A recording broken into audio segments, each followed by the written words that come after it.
Hi, I'm Liam. And I'm Adam from Abbey Supply.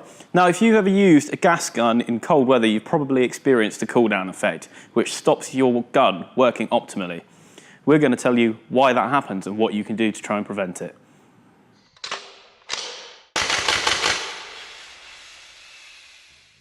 Take an ice cube out of the freezer and over time it will melt. This is because heat from the atmosphere transfers into the ice cube, raising its temperature, putting it past its melting point.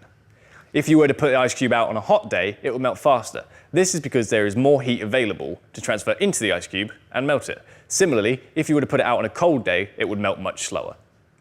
This is the same principle that happens with airsoft gases and what causes them to work in your gun. Airsoft gases are stored as a liquid to save space that is then transferred into the magazine. That then propels the BB forward when you fire the gun. In order for the gas to propel the BB, it first takes heat from the environment to facilitate that change from liquid to a gas. This is why they work so well during the summer months and don't work that well during the winter. In the winter, there's just not enough heat to make that change.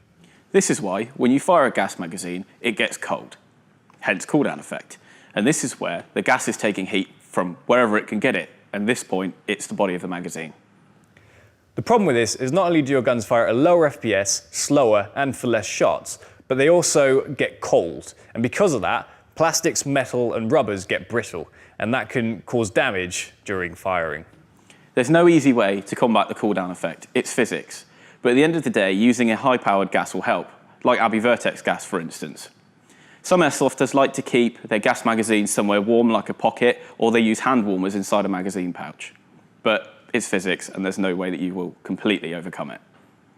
Okay, guys, that's a goodbye from us at Abbey Supply. Just remember, if you're airsofting or you're shooting, just stay safe, use your common sense, and don't be an idiot.